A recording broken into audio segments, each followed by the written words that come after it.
vais encore parler de Gaza, tu vas sûrement swiper comme d'habitude, passe à la vidéo suivante. Normal, 680 000 morts en 2 ans, ça ne choque même plus. Maintenant, on a l'habitude. Les mêmes explosions, les mêmes maisons en ruine, les mêmes visages, le même sang étalé de partout, même tombes, les mêmes balles sur le sol. Donc bon, c'est normal de regarder ailleurs, hein.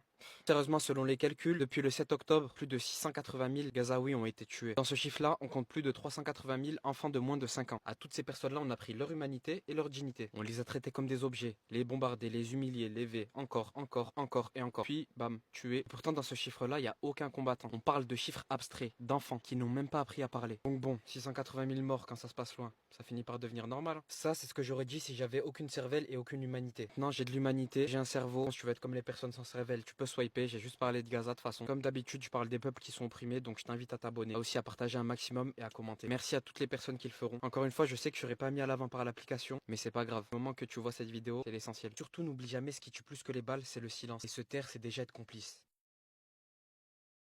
Regardez, hein. Deux hommes.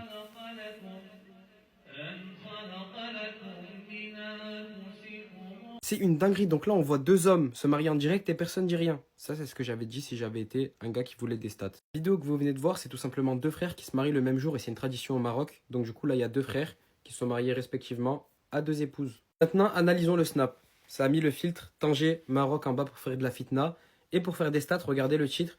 Rassurez-moi et dites-moi vraiment que ce n'est pas ce que je pense. Bien évidemment, c'est un gros compte qui était assoiffé de buzz, donc du coup, c'est lui qui a fait ce snap. Et si je fais cette vidéo, c'est tout simplement pour vous dire de ne pas croire tout ce que vous voyez sur les réseaux. Les gens sont en manque de buzz, les gens veulent de la visibilité, les gens veulent de l'argent surtout. Et pour ça, peu importe le moyen par lequel ils passent, du temps que c'est de l'argent facile et qu'ils peuvent vous berner, ils le feront. Donc là, non, c'est pas deux hommes qui se marient entre eux au Maroc, absolument pas, c'est tout simplement une tradition marocaine. Maintenant, voilà, la vidéo est en train de faire le tour du monde. En France, j'ai pas vu encore des gens réactent dessus, donc du coup, je vous inviterai à partager cette vidéo. Comme ça, tout le monde évite la fitna et les mauvaises informations. Les 10 dernières nuits du Ramadan ont commencé. Chaque moment est précieux vu que c'est la fin. Chaque adoration, même la plus petite, est importante. D'ailleurs, partage, car le prophète sallallahu alayhi wa sallam dit « Celui qui partage en a la récompense ». C'est vrai que nous sommes très loin de nos familles, mais c'est pour la bonne cause. On a essayé pour la transparence de visiter tous vos puits. Pour 350 € seulement en Afrique, vous pouvez donner l'accès à l'eau. Alors toi là, qu'est-ce que tu fais là? Fonce, Mille.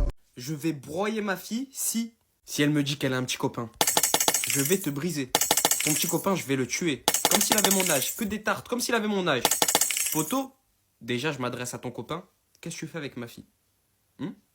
C'est ma femme. Je vais te frapper, t'éventrer, t'occulter, tout ce qui finit en « et ». Si elle me dit « Papa, est-ce que je peux dormir chez ma copine ?» Les femmes de cette génération étaient des sorcières déserteuses. Je suis déjà au courant. Si derrière cette personne-là se cache Abou Bakar, je vais te ratatiner. Je vais le rétamer, tu vas pleurer. Si elle me dit qu'elle veut mettre des croque-tops, oh là là, je vais te manger un cross jab, minimum. Si elle dit viande, oh là là. Non, mais encore un peu, hein. Je vais l'attacher dans une cave. Non, pourquoi ça? Pourquoi toi, ma fille? Pourquoi toi? Non, pas viande, s'il te plaît, tout, mais pas ça. Poto, c'est trop une dinguerie. T'es là, tu parles avec quelqu'un, viande. Minimum. Je suis casanier, donc bien évidemment que je peux rester toute ma vie dans ma chambre. Toute ma vie dans ma chambre sans sortir. Poto, c'est le meilleur endroit. Vous pensez qu'on s'ennuie à la mort, mais pas du tout, hein. On guette des séries, on lit, on se cultive. Franchement, on est tout seul. Nous face à nous-mêmes. C'est incroyable la vie de casanier. Je suis casanier, donc l'une des épreuves les plus compliquées pour moi à surmonter, c'est juste le fait de sortir dehors. Déjà, t'as vu, s'il y a des potes à moi qui vont me demander de sortir dehors, je vais toujours trouver des excuses. Et si je trouve pas d'excuses, c'est que vous n'êtes pas n'importe qui. Retenez-le bien. Je suis casanier et mes parents n'arrivent pas à le comprendre. Quand ils veulent m'envoyer chercher du pain ou quoi que ce soit, c'est trop compliqué, encore une fois, comme je l'ai dit précédemment, c'est trop une grosse épreuve. Je suis casanier, du coup, je suis sans prise de tête, j'apprécie les choses simples, vraiment. Je suis casanier, du coup, je traîne avec très peu de personnes. Vraiment très peu de personnes, mon cercle d'amis est très restreint. En l'occurrence, les non-casaniers, leurs amis viennent, partent et reviennent. Nous, nos amis aux personnes casanières, poteaux, ils viennent et ils partent seulement. Ça veut dire à la fin, tu te retrouves avec 1, 2, 3 collègues grand max. Bref, s'il y a des casaniers, manifestez-vous dans les commentaires. Et dites-moi ce que j'ai oublié. La famille, quand je vous dis qu'il faut faire un mariage avec un comité restreint, invitez pas toute la famille, les personnes qui te calculent pas et que tu connais pas, faut pas les inviter. Invitez tes frérots sûrs, des personnes de valeur sûre, mais pas inviter tout le monde. Pas faire de grands mariages, tu vois c'est quoi? C'est pour éviter ce genre de situation. Non, parce que là, la famille, ces deux personnes-là, c'est des fiancés, ils sont mariés. Mais regardez s'il vous plaît, il y a une fille qui a posté quoi en story? Elle nous avait pas dit que son fiancé, il était oscillé. C'est quoi cette dinguerie? En mode là, il y a quelqu'un, il est venu à ton mariage, à domicile, il a fait ça? Non mais imaginez seulement l'humiliation qu'ils ont dû ressentir ces deux personnes. Mais c'est un culot de zinzin. En plus elle a snappé et elle a mis en story. Story publique. C'est pour ça les gars, faut avoir un cercle restreint. Les personnes de ta famille qui ne te parlent jamais, tu les rayes de la liste. Ouais mais c'est la famille et tout. Non, il n'y a pas de famille sur ça. Le plus beau jour de ta vie, tu vas pas faire l'hypocrite quand même. Comme je l'ai dit dans une précédente vidéo, je raye toutes les personnes de la liste qui ont parlé sur moi en mal. Avec qui j'ai jamais réellement parlé. Les personnes que je sens pas, tu peux être de ma famille, tu peux même avoir été au rang de frère vraiment avec moi. Si du jour au lendemain on a arrêté de parler, poto, je t'invite pas. Tu vas pas revenir le plus beau jour de ma vie dans mes pattes. Alors que chef, il s'est passé haja. Dites-moi vous ce que vous en pensez. Je préfère inviter des vrais frérots sûrs à moi, avec qui il n'y a jamais eu de coups bas, avec qui on a fait les 400 coups, qu'inviter des personnes de ma famille. Tout ce qui est famille éloignée, famille je sais pas quoi, les gars, parlez pas de ça avec moi. Risque zéro, comité restreint, il y aura pas de galère comme ça les frères. Faites-moi confiance. Comme il n'y a personne qui veut dire les termes, il n'y a personne qui va en parler, moi je vais en parler. Macron, il vient d'autoriser la vente légale de cocaïne dans tous les bureaux tabac. Je sais pas si vous vous rendez compte de la dinguerie. J'ai pas les mots, les frères, regardez seulement. Pistez comment ça se présente. Petite fiole, dedans il y a de la poudre, de la coca. Et poto, t'as une petite paille, tu l'ingurgites dans ton nez. Et c'est pas tout, la famille. Pour attirer les plus jeunes, ils ont fait quoi? Ils ont mis des goûts. Fraises, menthe, bref, pour attirer les plus petits. Tu s'interdis à la consommation des moins de 18 ans, mais vous savez très bien que dans tous les bureaux tabac, les plus jeunes y passent. C'est le monde à l'envers. Regardez seulement ce que la marque a dit sur son site.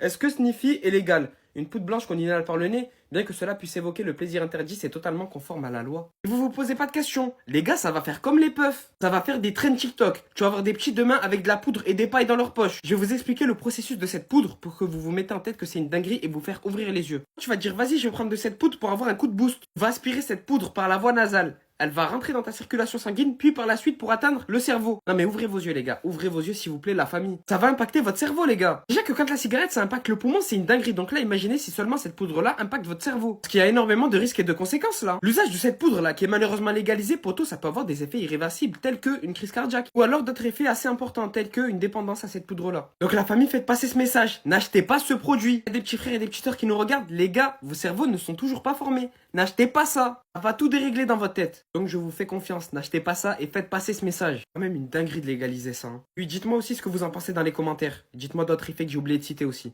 Eh la famille, je suis à la mer, il vient de se passer une dinguerie. Le petit qui a dit à sa mère, maman, pourquoi tu te baignes en culotte et en soutien-gorge? Et sa mère, elle lui a dit, mais mon fils, je suis un maillot de bain. Le petit peu que je vous dis là, il doit avoir 6-7 ans. Il lui a dit, mais maman, c'est la même chose. On voit tes tétés.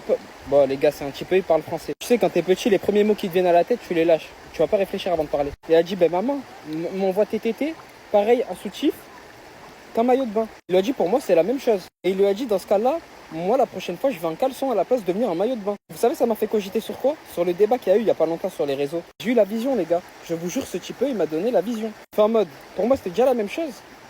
Mais ça m'a mis une claque quand même. Si un petit peu il le voit, c'est que tout le monde le voit. Le soutien-gorge, c'est similaire à un soutif.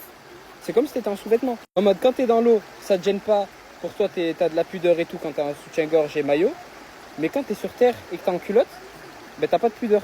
Alors que c'est exactement la même chose. Quand est-ce qu'on a normalisé, quand est-ce qu'on a banalisé ça? C'est la question que je me pose du coup. Et c'est une dinguerie quand même. Le pire, c'est que tout le monde l'a entendu et que malgré son jeune âge, là, 6 ou 7 ans, il a fermé la bouche de sa mère. Elle a plus parlé. Elle a dit oui, mais mon fils, c'est la matière qui change. Il n'y a rien qui change. J'avais envie de lui dire, copine, il n'y a rien qui change.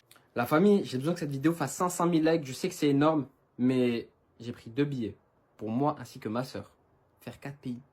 4 pays, mais pas n'importe où. En Asie, les gars. Je sais pas si vous vous rendez compte. Les gars, c'est cher de ouf. Ça veut dire, les gars, si vous pouvez commenter, partager, republier, je vous aime. Les gars, toutes les personnes qui font ça, je vous aime. Et je vais fermer l'application. En ce moment, il y a une traîne d'entraide. Je vois que tout le monde s'aide et tout. Si vous faites ça, si vous m'aidez, les gars, je sais que je suis personne. Mais si vous m'aidez, voilà, je vous retiendrai. J'ai besoin de ces 500 000 likes, les gars, pour un minimum rentabiliser les billets, même si je les rentabiliserai jamais entre nous. Mais pour essayer de minimiser un maximum les dégâts de mon compte en banque. Je vous jure, les gars, je suis en dépression. En plus, je suis en dépression. Quand je suis en dépression, je voyage. D'où le fait que je vais en Asie avec elle. Du coup, je vais vous spammer de vlogs sur ce compte-là. Et je vous mets un compte en description. Pitchez, les gars, allez vous abonner aussi. Je sais que c'est trop vous demander. Si vous ne le faites pas, merliche. Mais sur ce compte-là, je vais faire des vidéos assez inspirantes. Des vidéos beaucoup plus travaillées. Des vidéos avec des sous-titres. Des vidéos de leçons de vie. Bref, allez vous abonner. Tandis que sur celui-là, je vais continuer mon contenu de base. Et je vais vous spammer de vlogs pendant un mois. Pendant 1 mois et demi, je crois, que je suis en Asie avec elle. Donc du coup, venez suivre nos aventures, on part le 7, et abonnez-vous. Merci. Et si vous faites les 500 000 likes, je vous jure, je vous aime. D'ailleurs, dites-moi, c'est quoi votre couleur préférée, c'est quoi votre animé préféré pour l'algorithme. C'est tout. Je sais que je vais faire un score miteux ici. Il y aura écrit peut-être 2000, 3000 likes, mais je vous jure que les gars, toutes les personnes qui likeront, qui commenteront, qui partageront et qui regarderont la vidéo, Wallah, les gars, je vous aime. Je vais prier pour vous, les gars. Merci. Si tu vois ou reçois cette vidéo, sache que je suis fier de toi. Ne baisse surtout pas les bras même si t'as l'impression d'être seul, hein. Il y a le Très-Haut derrière toi. Persévère, tes objectifs ils vont pas se réaliser tout seuls. Si tu te remets constamment en question, t'es sur la bonne lancée, lâche pas cette voie. Tu vas réussir puisque tu dois réussir. On te fait confiance, moi et la personne qui t'envoie cette vidéo. T'es au plus bas, tu rencontres des déceptions, il manque des gens dans ton entourage. Comment tu veux ne pas réussir? T'es au plus bas, frérot. C'est justement, sers-toi de toute cette haine, de toute cette tristesse pour t'évoluer, pour atteindre ce niveau. T'es un champion dans le fond et tu vas ancrer ces paroles dans ta tête. Ça va pas sortir d'une oreille et sortir de l'autre comme d'habitude. T'as un objectif dans ta tête, fais tout pour y parvenir, au moins tu regrettes pas. Même si pour toi l'objectif il est lointain, il semble inaccessible. Je te jure que c'est accessible, frérot. Et surtout si tu fermes ta bouche, t'en parles à personne. Même si t'es heureux de l'annoncer, chut, ferme ta bouche, c'est pas fait. Travaille, réussis, dévoile. Poto, tu seras heureux, c'est sûr et certain. Juste là, t'es dans une phase où tu te sens vide. Poto, t'es dans une phase où t'es ni triste ni heureux. Et justement, si tu vois cette vidéo, c'est pas pour rien, c'est le déclic. Donc ce que je te demande de faire, toi qui vois cette vidéo, c'est de l'envoyer à toutes les personnes que t'estimes, de la republier, d'être solidaire entre nous. Et, poto, on va tous réussir. Seulement, il faut pas baisser les bras, ne pas parler de ses objectifs, et n'oublions pas qu'il y a le Très-Haut derrière nous, et il faut lui en parler. C'est tout! C'est tout, je vous jure, la famille, c'est accessible. Ça va être compliqué, je vous dis pas le contraire, mais c'est accessible.